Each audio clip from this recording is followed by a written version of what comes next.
So a brother of mine, as in my only brother, lives in Plymouth, and he's married to an American. So you have an Irish fellow with a solid Irish accent that hasn't changed in the slightest, regardless of the fact that he's in England now 7-8 years. There's no tinge of a British accent whatsoever. Still solid, proper country, middle of tip kind of accent. And then his wife, who's from Iowa, who has a proper American accent. And then the kids, who have this astoundingly British accent, like it's proper Oxford English. So it's just very funny just to hear them talking. And of course the kids are going to school. So Fanula, the oldest, came home and she said, Mummy, how does one pronounce E-R? And her mom from Iowa, Alex, says E-R, like burger, No, Mummy, teacher says it's pronounced like burger. Or then Fanula, she's getting smart, like she plays dumb in order to get her mom to say things.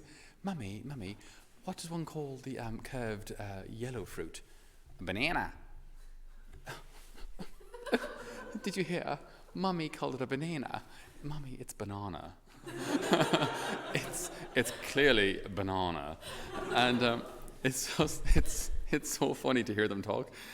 So we all know in the family who the posh kids are going to be, but it's an interesting kind of a dynamic, I guess, with this kind of cultural collision in their family, and obviously there's no malice at all in the kids when they say those things. Absolutely no malice. But we can see how when one becomes a teenager, how our attention is drawn more to the opinion of our peers, the opinion of our friends, than the opinion of our parents. As in, when you're a teenager, it doesn't really matter to you if your mom likes what you're wearing. What is important to you is that your friends like what you're wearing, because it's now your peers' opinion that's more important.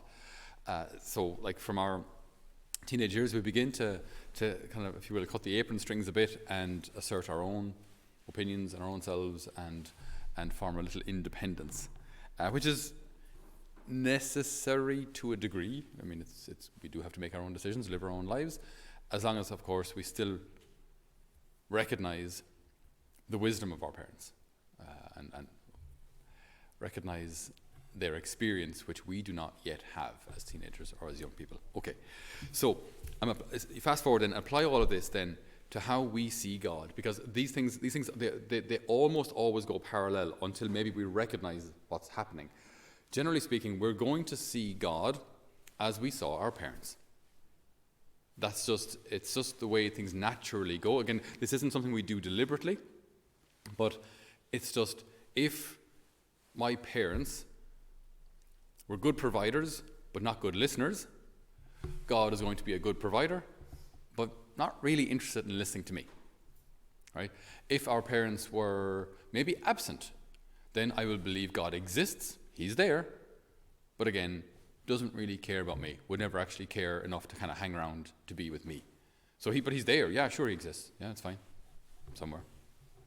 Or if my parents were very affirming and very loving and made me feel protected and safe, then generally speaking, it's going to be no problem at all for me to think God will keep me safe and protect me, and He's my Father, and that's just the transition is very natural, and we see it. We see it when you're working with young people.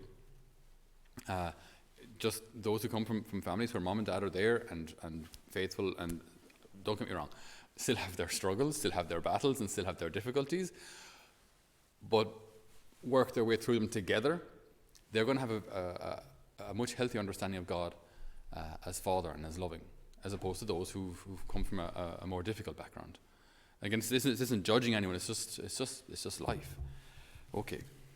Today we heard a reading which it just didn't seem to fit at all to finish it with the word of the Lord. Thanks be to God. It's prophet Jeremiah, and he's just being so honest about the fact that this generation doesn't want to listen to God. Right? He said, like, this generation does not want to hear God.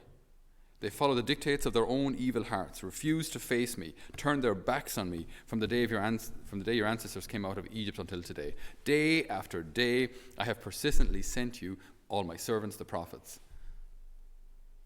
But these people, you, have not listened to me, have not paid attention. They've grown more stubborn and behaved even worse than their ancestors. You can say all the words you want to them, they will not listen to you. What an awful thing for God to have to say. I can send my prophets and I can say whatever I want. It makes no difference. They're not going to listen. They're not going to. Imagine being the prophet who has to do the saying, be the prophet who has to do all this preaching, knowing they're not going to listen to me. Awful, awful vocation. So tell them this. Here is the nation that will not listen to the voice of the Lord its God, nor take correction. Sincerity is no more. It has vanished from their mouths. The word of the Lord. Thanks be to God. It's an awful reading.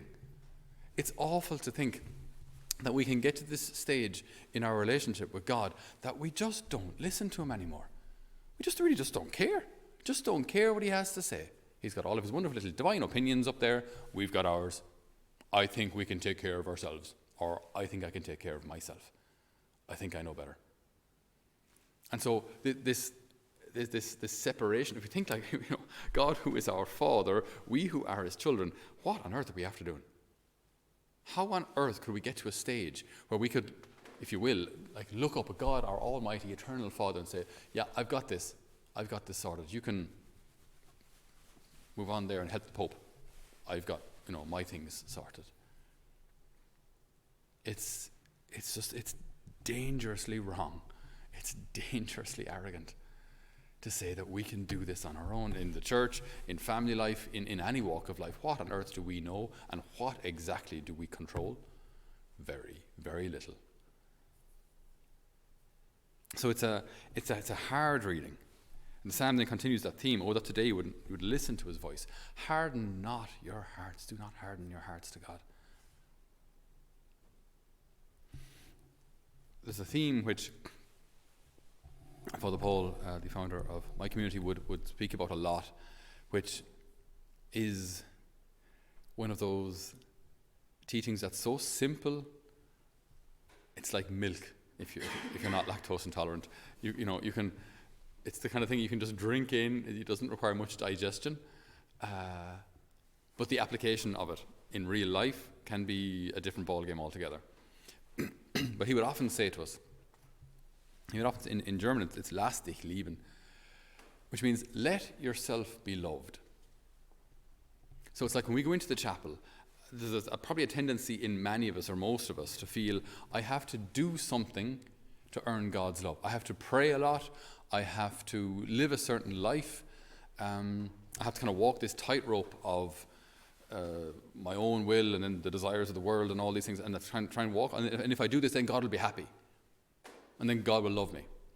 Or then he'll see me. Or then I'll have his attention. Now, obviously, we should aim and strive to live a good and virtuous life and so on, and to obey his commandments and so on. But it's not that makes him love us. We have God's love and attention regardless. Regardless. Why? Because he's a father. And a child who is a little unruly or difficult at school, or a little bit of a fighter, or whatever it may be, may get a little more attention from their parents because they need it. If a sick child, if there's a family with 3 or 4 children and one of them has leukemia or something, obviously that child is going to get more attention because it needs it. But all of the children are loved. All are loved. And this is how it is with God, even more so, even in a much more perfect way. This is how it is with God, where as our Father, he loves us simply because we're here. Effectively, he has loved us into existence. He has loved you into existence. If you exist, it's because you have been loved into existence by God. So, when we come into the chapel, or when we're praying at any point, anywhere, it's so helpful to immerse ourselves into that reality. We meditated a couple of days ago with St. John Vianney and prayer, just like immersing yourself into a bath, So when we come into prayer, rather than thinking, we must get through this, and I'll get through my rosary, then I'll get through my evening prayer, and then I'll do a bit of journaling. I've got all this kind of schedule done out, which is, it's not bad, But like, don't forget the point of it all. The goal of it all is to be immersed in God and to receive his love. Just let myself be loved. Again, as teenagers and then as young adults, it doesn't happen very often. Like, even when we go home to our moms and daddies, they don't just kind of, hug us for ages like they would if you were a child. You just pick up the child and the child would sit in your lap and whatever. That doesn't happen, thankfully, as when we're teenagers or young adults. You can't go home. If I sat in my mother's lap now, I might dislocate a hip in her. But we can still let ourselves be loved. Just to let ourselves be loved, unearned, unworthy as we may be, just to let God love us. Oh, that today we would just listen to his voice and harden not our hearts, but just receive the love that's being offered. I don't know how to describe it, really. I don't know how to put it into words. I don't know. It's like being dropped into a nice, warm, comfortable swimming pool. Or a big warm duvet. You're just kind of surrounded by this love, and you don't have to do anything. Just receive it. It's a free gift. And sometimes maybe we see this in practical things in our lives as well. Sometimes we love receiving gifts. Some people love gifts. Some people get really excited for gift-giving season, otherwise known as Christmas. We just love giving gifts and love receiving. It's all the excitement of opening gifts and all this kind of thing. Other people really don't like gifts at all, because then they kind of feel indebted. You get something and you go, oh, thanks. What do I have to get her now? And it's kind of this, why are you investing time in me? Or why are you getting me a gift? Because I didn't ask for it. I don't really need it. And you kind of, again, forgetting the whole point of the thing is that a gift is given for free. You're not indebted to anyone. It's an expression of love. Let yourself be loved. And if you've got walls, fences, turrets up around your heart that you don't want to let yourself be loved, ask the Lord to help you take them down. Ask the Lord to help you let yourself be loved, to help you let that love in. And you may feel unworthy of it. Then accept that. Okay, I am unworthy of it, but I accept it anyway. Let yourself be loved by God. We don't have to earn his love. Because what we're dealing with, or who we're dealing with, is a loving Father.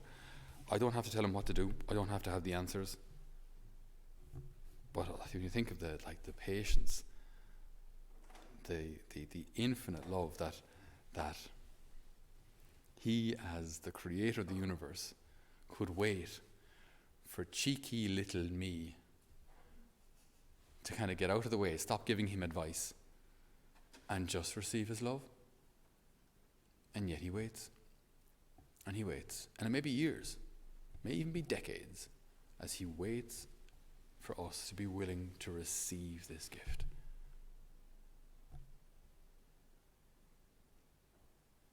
Let yourself be loved.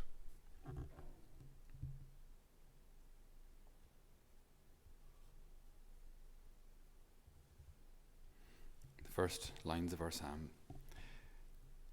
it's the opposite. The chorus is, oh, that today you would listen to his voice, harden not your hearts. And then the first line of the psalm, come, ring out our joy to the Lord. Hail the rock who saves us. Let us come before him giving thanks. With songs, let us hail the Lord. Let this be our prayer today. Let us receive the Lord's love and rejoice and exult and be so joyful and confident in his providence, in his love, that we just simply bathe in it for the day. Amen. So, dear brothers and sisters, I'd just like to take this opportunity to thank you all for joining us on YouTube or on Paving the Way Home or on Spotify, wherever you've listened to these homilies. Thank you so much for being part of our mission and for continuing to support our mission. It was a great gift that during lockdown we could branch out or broaden our outreach so much through technology. So that's been a wonderful privilege and honour. I'd ask two things, if I may. One, that we'd really appreciate your prayers for our mission. So we have our young people here with us this year, and then there's a youth ministry, family ministry, and hopefully in the near future men's ministry, which we hope to engage in. So we'd ask for your prayers for all of those outreaches. And if you feel that the Lord is calling you to support us also financially, we would greatly appreciate it. Running a place like this is not cheap, and we do need benefactors' help to keep the show on the road and to keep our doors open and to keep this place of formation alive for the young people that come to us. We have opened our applications for next year as well. So if you know anybody who might like to apply, they can do so through our website, holyfamilymission.ie. And also, if you'd like to make any donations, you can do so through our website, holyfamilymission.ie, or send us an email if you'd like to arrange some other form of donation. But we would be greatly appreciative of any support that you can give us through your prayer and through your financial support. All right. So God bless, and we're praying for you here in Holy Family.